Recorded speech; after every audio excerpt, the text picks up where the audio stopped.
Hello बच्चों। आज मैं क्वेश्चन नंबर 6 से स्टार्ट कर रहे हैं। Concept of physics S C Verma chapter number 1। Find the dimension of. पहला है the specific heat capacity C. तो स्पेसिफिक हीट कैपेसिटी सी कैसे लिखते हैं हम लोग? Delta Q equal to M C delta T. ये change in temperature, M mass है और सी स्पेसिफिक हीट कैपेसिटी है और डेल्टा क्यू क्या है? हीट है। मुझे इसका निकालना है तो यहाँ पर लिखेंगे इसका एनर्जी का डायमेंशन लिखेंगे एम एल के पावर 2 टी के पावर -2, मास का कैपिटल एम, और सी हो गई स्पेसिफिक हीट कैपेसिटी, और टेम्परेचर हो गया केल्विन में। अभी सी को कैलकुलेट करना है तो एक मास से एक मास कट जाएगा तो आपको मिल जाएगा एल के पावर 2 टी के पावर -2 और के -1। ये है dimension of specific heat capacity. B है coefficient of linear expansion alpha. तो देखो यहाँ फार्मूला भी दे रखा है। तो coefficient of linear expansion alpha ये रहा। तो इसका फार्मूला होगा L T L0 1 plus alpha और T2 माइनस T1। अब इसको आपको सोल्व करना है किसके लिए? इस अल्फ़ा को। तो यहाँ पर हो गया LT divide by L0 1 plus alpha T2 minus T1। अब इसको सोल्व करेंगे फाइनली तो alpha equal to LT divide by L0 -1 divide by T2 minus T1। इसको फिर सोल्व करेंगे तो LT माइनस L0 डिवाइड बटे L0 और T2 माइनस T1। तो अल्फ़ा इक्वल टू, ये चेंज इन लेंथ है तो इसका L ही होगा बिल्कुल, और इसका भी क्या होगा? L होगा, और इसका क्या होगा? कैपिटल K केल्विन होगा। तो अल्फ़ा की जो डायमेंशन होगी वो केल्विन -1 हो जाएगी क्योंकि ये L और L कैंसिल हो जाएगी। सी पार्ट इसका है द गैस कांस्टेंट R। तो PV इक्वल टू NRT ये फार्मूला होता है।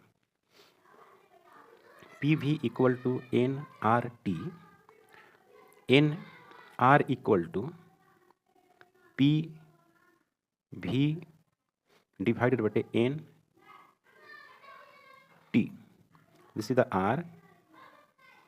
P pressure, force by area, force by area. तो MLT-2 ये हो गया आपको फोर्स, और एरिया का हो गया L/2, वॉल्यूम का हो गया L/3 डिवाइड बाई मोल, और टी का हो गया केल्विन। इसको आप सोल्व करिए तो एक यहाँ से कट जाएगा, एक यहाँ से कट जाएगा, तो मिलेगा आपको m L के पावर 2 टी के पावर -2 केल्विन के पावर -1 मोल के पावर -1। ये हो गया इसकी डायमेंशन। क्वेश्चन नंबर 6 का ये जवाब रहा। Question number 7, taking force length and time be the fundamental quantity, find the dimension of density pressure momentum energy. यहाँ कह दिया कि फोर्स लेंथ और टाइम। सवाल को समझिए, ऐसे क्वेश्चन नीट में बहुत पूछे जाते हैं और जेईई मेन में भी बहुत पूछे जाते हैं।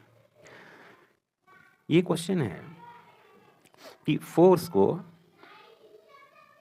टाइम को और यहाँ पे मास को, फोर्स लेंथ को मास को नहीं, इसने कहा है कि ये फंडामेंटल है, फंडामेंटल फिजिकल क्वांटिटी है। Force time length fundamental physical quantity है, तो आप इसे ब्रेक नहीं कर सकते, है ना। फोर्स को आप ब्रेक नहीं करेंगे, टाइम तो ब्रेक होगा ही नहीं, लेंथ ब्रेक होगा ही नहीं, क्योंकि फंडामेंटल है। आपकी नज़र में ये फंडामेंटल नहीं है, ये बात सही है, लेकिन आप इसे ब्रेक नहीं करेंगे क्योंकि क्वेश्चन ने इसको फंडामेंटल माना है। क्लियर है? तो अब पहला है कि आपको डेंसिटी का डायमेंशन लिखना है, डेंसिटी। तो डेंसिटी को हम लोग रो सिंबल दे देते रहे हैं यहाँ पर। तो इसको कैसे लिखेंगे? डेंसिटी का डायमेंशन फोर्स के टर्म में, टाइम के टर्म में, लेंथ के टर्म में कैसा होगा? तो आप F के पावर x लिख दीजिए, L के पावर y लिख दीजिए और T के पावर z लिख दीजिए। करेक्ट? यही डायमेंशन हो गया। अब क्या करना है इसमें कि x का, y का, z का मान निकाल लो। कैसे निकालेंगे? दोनों तरफ डायमेंशन लिखो। m डेंसिटी बराबर क्या होती है? Mass by volume. तो m L के पावर -3। फोर्स का डायमेंशन क्या होती है? m L T-2, और इसके पावर कितना है? x। L के पावर कितनी है? y, और T के पावर कितनी है? z। अब यहाँ पर लिख सकता हूँ m L के पावर -3 यहाँ पर लिखेंगे m के पावर x, l के पावर x, t के पावर -2x, l के पावर y, t के पावर z। अब इसमें क्या करो कि आप इस सभी को इक्वेट करो, m l के पावर -3, इसको इक्वेट करेंगे तो यहाँ पर क्या होगा, m के पावर x, l के पावर x, l के पावर y, तो l के power x plus y, t के पावर -2x और प्लस z। तो यहाँ पर क्या हो गया, m के पावर 1, m के power x, x is equal to क्या हो गया 1, l के पावर -3, l के पावर x प्लस y, तो -3 equal to x plus Y. इसको देखो, इसको t को इसे नहीं है, यहाँ पर t का पावर 0 है, तो t के power 0 is equal to t के पावर -2x प्लस z, तो 0 equal to -2x plus z। तो यहाँ पर लिखेंगे 2x is equal to z। अब यहाँ पर देखिए x की वैल्यू कितनी है 1, तो यहाँ पुट करेंगे तो z की वैल्यू कितनी आ जाएगी 2, ये z है, z की वैल्यू होगी 2। अब x की वैल्यू हमको 1 है, तो y की वैल्यू कितनी आ जाएगी, x plus Y equal to -3 दिया हुआ है, तो y इज इक्वल टू -3 -1, तो ये हो गया -4, तो y इक्वल टू हो गया -4। अब y निकल गया, z निकल गया और x निकल गया, तो पहला जो इक्वेशन माने हैं आप उसमें पुट कर दो, तो आपको मिलेगा डेंसिटी f के पावर x माने थे हम, तो f के पावर 1 हो जाएगा। उसके बाद माने थे आपको लेंथ के पावर y, देखो लेंथ के पावर क्या माने y, और t के पावर z, तो लेंथ के पावर लिखिए -4 और t के पावर 2, ये हो गया आंसर। सबसे आसान तरीका है और बहुत सारे क्वेश्चन को पूछता है यहाँ पर। नेक्स्ट आपको इसमें है कि प्रेशर के लिए बनाओ, तो प्रेशर के लिए बनाइए बी पार्ट इसका। देखिए तो प्रेशर इक्वल टू आप लिखिएगा, प्रेशर एफ के पावर x लिख दीजिए, एल के पावर y लिखिए और टी के पावर z, ये हो गया इक्वेशन नंबर 1। प्रेशर होता है फोर्स बटे एरिया, तो m l t -2 ये फोर्स हो गया, और एरिया क्या हो गया l का पावर 2, यहाँ पर हो गया m l t -2, इसका पावर हो गया x, l हो गया इसका पावर हो गया y, t हो गया इसका पावर हो गया z, तो ये हो गया m l -1 t के पावर -2, यहाँ पर हो गया m के पावर x, l के पावर x, t के पावर -2x, l के पावर y और t के पावर z। तो यहाँ पर क्या हो गया, यहाँ पर हो गया m l -1 t के पावर -2, यहाँ पर हो गया क्या m के पावर x और l के पावर, इसको सोल्व करोगे बच्चों तो ay प्लस t के पावर -2x और प्लस z। अब इसको फिर सोल्व करो, तो आपको पता है कैसे सोल्व करते हैं, इक्वेट करते हैं। क्या करते हैं, इक्वेट करेंगे। देखो चलो इक्वेट करते हैं। पहले m के पावर 1 है, तो यहाँ पर m के पावर x है, तो x बराबर क्या मिला 1। उसी तरह से आपको यहाँ देख लो भाई कैसे इक्वेट करना है। आप देखो l के पावर -2, तो l के पावर x प्लस वाई, तो -1 equal to x plus Y और -2 equal to -2x plus z। ठीक है, तो मैं डायरेक्ट लिखूँगा। देखिए l के पावर -1, तो l के पावर x प्लस वाई, तो -1 equal to x plus Y, t के पावर -2 इक्वल टू t के पावर -2x प्लस z, तो क्या होगा -2 equal to -2x plus z। तो यहाँ मिलेगा -2 इक्वल टू -2, x की वैल्यू 1 मिल चुका है, x की वैल्यू 1, तो यहाँ पर हो गया 1 प्लस z, तो z इक्वल टू हो गया 0, z की वैल्यू हो गई 0। अब जब z की वैल्यू 0 हो गई तो आप निकाल सकते हैं किसका, y की वैल्यू। यहाँ देखो, यहाँ लिखो -1, x की वैल्यू 1 प्लस y, तो y इक्वल टू क्या होगा -2, y का वैल्यू हो गया -2, z का वैल्यू 0 और x का वैल्यू 1। तो मैं प्रेशर का माना था क्या, f के पावर x, l के पावर y और t के पावर z, तो p इक्वल टू f के पावर x मतलब f, और l का वैल्यू हो गया, सॉरी y का वैल्यू है यहाँ पर -2, तो l का वैल्यू -2 और t के पावर z है, तो t के पावर 0, यही हो गया डायमेंशन। करेक्ट। अब देखो भाई इसमें है क्वेश्चन नंबर सी, मोमेंटम, तो आप मोमेंटम का निकालो, मोमेंटम का आप निकाल लेना। ठीक है, क्या लिखना है, एफ के पावर x, एल के पावर y और टी के पावर z, ये हो रहा है आपका होमवर्क। पी मोमेंटम है ना। अब इसमें क्या करेंगे, एक्स वाई का वैल्यू निकालेंगे, पुट करेंगे। डी में देखो, डी में आपको दिया हुआ है एनर्जी, तो एनर्जी तो आप डायमेंशन जानते ही हैं, ई फॉर एनर्जी, यहाँ पर लिखे एफ के पावर x, एल के पावर y, टी के पावर z, ये फर्स्ट हो गया होमवर्क। ये आपको सोल्व करके रखना है। नेक्स्ट क्वेश्चन है, suppose the acceleration due to gravity at a place is 10 metre पर second square, find its value centimetre पर मिनट का स्क्वायर। तो काफ़ी आसान है भाई, ये तो काफ़ी आसान है ना। क्वेश्चन नंबर 8, जी की जो वैल्यू है वो है 10 मीटर पर सेकंड स्क्वायर।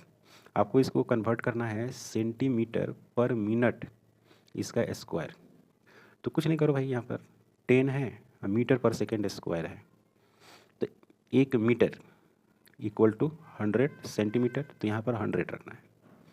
और यहाँ पर देखो 1 मिनट इक्वल टू 60 सेकेंड, तो 1 second is equal to 1 minute divide by 60, correct. तो यहाँ पुट करेंगे जी इक्वल टू यहाँ पर ऐसे लिख सकता हूँ मैं 10 into 1 metre divided by 1 second इसका स्क्वायर, ऐसे भी लिखा सकता है। चलो पुट करो 10 100 सेंटीमीटर, और यहाँ पर लिखेंगे क्या 1 डिवाइडेड बाई 60 मिनट इसका स्क्वायर। इसको सोल्व करो, जी इज इक्वल टू 10 100 सेंटीमीटर, ये ऊपर चला जाएगा तो कितना होगा 3600, नीचे मिनट इसका स्क्वायर। इसको पावर के रूप में लिखना होगा 1 2 3 4 5, एक डेसिमल यहाँ पहुँचाएंगे तो हो जाएगा 6 सेंटीमीटर पर मिनट इसका square, answer correct. Question number 9, the average speed of snail, snail जो होता है जो पानी के किनारे रहता है, ये पानी में भी रहता है, ज़मीन पे भी रहता है, सूखे ज़मीन पे भी रहता है भाई। The average speed of snail is 0.020 miles per hour and that leopard दे दूँगा 70 miles per hour, convert these speeds in SI units. अब कह रहा है कि इस स्पीड को आपको एसआई यूनिट मतलब कि MKS में आपको कन्वर्ट करना होगा, ये सवाल है, सही है। तो देखो भाई इस सवाल को कैसे सोल्व करेंगे। क्वेश्चन नंबर 9, स्पीड दिया हुआ है, स्पीड ऑफ स्नेल, घोघा बोलते हैं इसको, ठीक है। कितना दिया हुआ है, ये है आपको 0.02 miles per our, 0.02 miles per our ऐसे दिया हुआ है, ठीक है। तो अब सवाल यहाँ पर ये है कि 1 माइल्स में कितना मीटर या किलोमीटर जो भी होता है, तो 1 माइल्स में 1 पॉइंट याद रखना है 609 किलोमीटर होता है। तो इसको मीटर में कन्वर्ट करें 1.609 इंटू 1000 मीटर हो गया। तो अब इसको कन्वर्ट करो, speed of snails is equal to 0.02 into miles, miles के बदले क्या लिखेंगे 1.609 इंटू 1000 मीटर, और आवर को सेकेंड में ले जाएंगे तो 60 मिनट लिखेंगे, फिर 60 सेकेंड लिख देंगे, 1 2 इसको सोल्व करेंगे तो 0.02 इंटू 1.609 इंटू 10 डिवाइडेड बटे 6 इंटू 6, करेक्ट। ये आएगा मीटर पर सेकेंड में वैल्यू जाएगी, करेक्ट। अब इसको थोड़ा सा आप सही कर दो, थोड़ा सा, तो आप कुछ ऐसे लिख सकते हो, इसको यहाँ लेकर जाएंगे तो 0.2 हो गया, करेक्ट। इसको 1.61 लिख सकता हूँ, है ना, डिवाइड बाई 6 इंटू 6, फिर इसको आप लिखोगे तो ये हो गया 2, फिर ये 2 और ये हो गया 3, 0.6 इंटू 6 36 होगा, और यहाँ पर कितना है, यहाँ पर 30, तो एक तो पहले से 36 है, यहाँ पर यहाँ तो ये इसका वैल्यू आ जाएगा 0.089 मीटर पर सेकेंड। इसी में एक और था, देखो आप इसी में एक और है कि लियोपार्ड का 70 माइल्स पर आवर है, तो काफ़ी आसान है। देखो भाई स्पीड भी मतलब यहाँ पर स्पीड ऑफ लियोपार्ड कितना है 17 माइल्स पर आवर है, तो फिर वही बात 17 into 1.609 into 1000 divided by 60 into 60 metre पर सेकेंड। इसको सोल्व करेंगे तो आएगा 31 मीटर पर सेकेंड, स्पीड ज़्यादा होती है। क्लियर है, कोई डाउट? ओके, नेक्स्ट क्वेश्चन आप देख रहे हो ना, 10, क्वेश्चन नंबर 10 कह रहा है कि the height of mercury column in laboratory in Calcutta laboratory was recorded at to be 75 centimeter. Calculate the pressure in SI and CGS units using the following data: a specific gravity of mercury 13.6, density of water G का value 9.8 metre पर second square. Calcutta at Calcutta pressure H rho G is used, मतलब usually symbols का. Okay, कहने का मतलब ये हुआ कि यहाँ पे आपको जो क्वेश्चन नंबर 10 है, समझिए क्वेश्चन को. करे कि 10 करे कि कोलकाता के लैब में प्रेशर कैलकुलेट किया गया है तो कुछ इस तरह से मिला हुआ है. रो जी एच, रो क्या है, एच जी है. इसकी डेंसिटी क्या होगी पता है, रिलेटिव डेंसिटी इंटू 1000 करेंगे. रिलेटिव डेंसिटी कितनी है 13.6. अगर नहीं भी दिया रहेगा तो ये याद रहता है क्योंकि यह एक बेसिक चीज़ है. तो kg पर मीटर स्क्वायर हो गया, रो एच जी मिल गया. जी का वैल्यू कितनी हो गई, जी का वैल्यू हो गई 9.8 मीटर पर सेकंड स्क्वायर हो गई. क्लियर है, 9.8 मीटर पर सेकंड स्क्वायर हो गई. और जी एच का वैल्यू जो दिया हुआ है आपको 75 सेंटीमीटर है, 75 सेंटीमीटर है. इसको 75 into 10 to the power minus क्या लिख सकते हैं 2 मीटर. पुट करेंगे यहाँ पर वैल्यू मिलेगा. रो का वैल्यू है 13.6 into 10 to the power 3 into G का वैल्यू है 9.8 into 75 into 10 to the power minus 2. Overall solve करें 13.6 9.8 75 इंटू 10 टू द पावर 1, चूँकि यहाँ माइनस 2 है, यहाँ पर 3 है. करेक्ट. अब ये जो यूनिट आएगा एसआई में आएगा, ये जो यूनिट आएगा वो एसआई में आएगा. इसको सोल्व जब करेंगे तो मिलेगा हमको 10 to the power 4 into 10 newton पर मीटर स्क्वायर. या आप ऐसे लिख सकते हैं इसी को 10 टू द पावर 5 न्यूटन पर मीटर स्क्वायर, या ज़्यादातर ऐसे लिखा रहता है 10 टू द पावर 5 न्यूटन पर मीटर स्क्वायर. तो ये हो गया आंसर एसआई में. एसआई या इसी को पढ़ते हैं हम लोग एम के एस, एम के और एस, इसको पढ़ सकते हैं. अब इसी को आप ऐसे लिखोगे P equal to 1 into 10 to the power 5 newton पर मीटर स्क्वायर है. इसको आप आराम से लिख सकते हैं सीजीएस यूनिट में कि 10 टू द पावर 5, एक न्यूटन में 10 टू द पावर 5 डाइन होता है. तो इसको लिखेंगे न्यूटन को डाइन में, ऐसा सीजीएस हो गया. मीटर 100 स्क्वायर सेंटीमीटर स्क्वायर होगा. इसको सोल्व करेंगे तो मिलेगा 10 to the power 5 into 10 to the power 5 divided by 10 to the power 4, यहाँ हो जाएगा डाइन सेंटीमीटर का स्क्वायर. करेक्ट. सोल्व करेंगे तो मिलेगा 10 टू द पावर 6 डाइन पर सेंटीमीटर स्क्वायर, और ये हो गया आंसर. करेक्ट. क्वेश्चन नंबर 11, तो ये है question number 11. Express the power of 100 watt bulb in CGS unit. मतलब कि 100 वाट का एक बल्ब है और इसको आपको सीजीएस यूनिट में कन्वर्ट करना है. काफ़ी सिंपल है. देखो पावर है और कितना है 100 वाट है, तो 100 वाट को लिख सकते हैं 100 वाट को लिख सकते हैं जूल डिवाइडेड बाय सेकेंड. अब सीजीएस में देखो 1 joule equal to 10 to the power 7 erg होता है, और सेकेंड तो सेकेंड ही होता है. तो आप इसको यहाँ लिखोगे P equal to 100 into 10 to the power 7, ये हो गया अर्ग डिवाइड बाई सेकेंड. ये हो गया आंसर. क्लियर, कोई डाउट? ओके. नेक्स्ट जो क्वेश्चन है थोड़ा सा अलग कह सकते हैं इसको, थोड़ा सा इसका तौर तरीका अलग है. देखो क्या है इसका तरीका, क्या है. कह रहे कि the normal duration of ISC physics practical period in Indian college is 100 minutes. ये कह रहा है कि जो 12वीं का जो लैब होती है साइंस में इंडिया में वो 1 आवर की होती है, सॉरी 100 मिनट्स की होती है. बहुत ज़्यादा टाइम है ना, 100 मिनट्स की होती है. Express this period in micro century. अब इस 100 मिनट को आपको माइक्रो सेंचुरी में कन्वर्ट करना है, जबकि 1 micro century is equal to 10 to the power -6 into 100 years है. तो कह रहे कि how many micro century did you sleep yesterday. तो कह रहे कि लास्ट दिन आप कितने माइक्रो सेंचुरी सोए हैं, ये आपको बताना है. पहली बात तो यहाँ पर ये देख लीजिए क्वेश्चन नंबर 12 को थोड़ा सा देखो कि जो टाइम है प्रैक्टिकल वाला वो तो 100 मिनट्स है, वो दे दिया 100 मिनट्स. अब एक micro century is equal to जो होता है वो 10 to the power -6 into 10 to the power -6 into 100 years है. 100 ईयर्स ऐसे दिया हुआ है.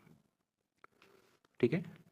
तो हमें निकालना है 100 मिनट में कितना माइक्रो सेंचुरी होगा. तो आप आराम से निकाल सकते हैं ना 1 ईयर्स का. 1 ईयर में कितना माइक्रो सेंचुरी होगा, तो 1 माइक्रो और सेंचुरी ऐसे लिख देता हूँ, ठीक है, सेंचुरी डिवाइड बाई कितना होगा 10⁻⁻6 इंटू 100 एक साल में।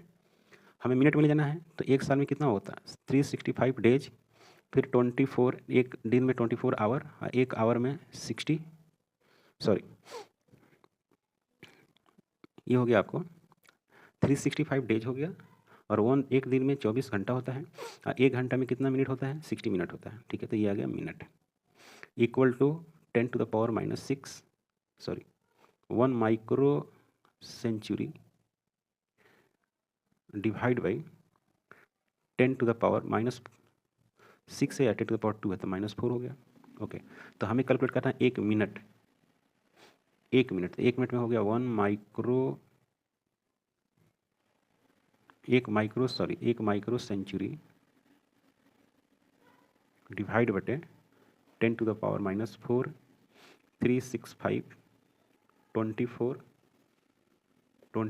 इंटू 60, इसको सोल्व करेंगे, ठीक है, तो इसको सोल्व करेंगे तो आपको क्या मिलने वाला है, इसको ऊपर भेज दिए, तो 10⁻4 micro century divide by 365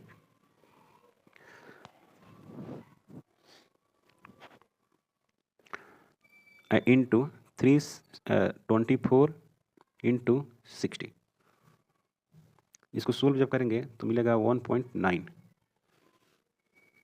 micro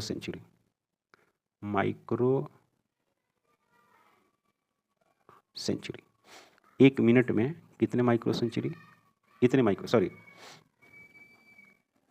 आपको 100 का सोल्व करना है ना, एक मिनट का नहीं सोल्व करना है 100 का, तो ना 100 मिनट में 100 मिनट ये हो जाएगा 10⁻4 इंटू 100 माइक्रो सेंचुरी डिवाइड बटे 365 into 24 into 60 is equal to 1.6 micro century, और यही हो गया आंसर। अब कह रहा है कि लास्ट जो आप सोए थे उसमें बताना है कि कितने माइक्रो सेंचुरी सोए हैं। तो नेक्स्ट जो टी हो गया वो मान लीजिए कि 6 आवर्स आपने सोया सपोज दैट, तो 6 आवर को आप कन्वर्ट कर दीजिए और आपका आंसर हो जाएगा। क्लियर है। अब नेक्स्ट क्वेश्चन है क्वेश्चन नंबर 13। काफ़ी आसान क्वेश्चन है। करें कि the surface tension of water is 72 dyne पर सेंटीमीटर, डाइन पर centimetre, convert in SI units. आपको कन्वर्ट करना है एसआई यूनिट में। तो काफ़ी सिंपल क्वेश्चन है। सरफेस जो टेंशन है,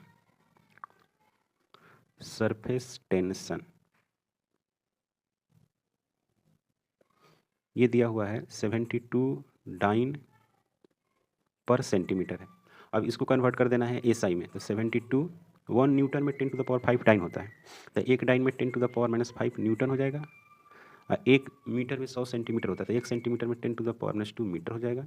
इसको सोल्व करेंगे तो 0.072 न्यूटन पर मीटर आएगा, और यही हो गया आंसर। तो आज का लेक्चर हम लोग क्वेश्चन नंबर 13 पर एंड करेंगे, और नेक्स्ट डे से कंटिन्यू करेंगे, और ये खत्म हो जाएगा। नेक्स्ट वीडियो में पहला चैप्टर का न्यूमेरिकल खत्म हो जाएगा। चैनल पर नए हैं प्लीज़ सब्सक्राइब करें, शेयर करें। Thank you.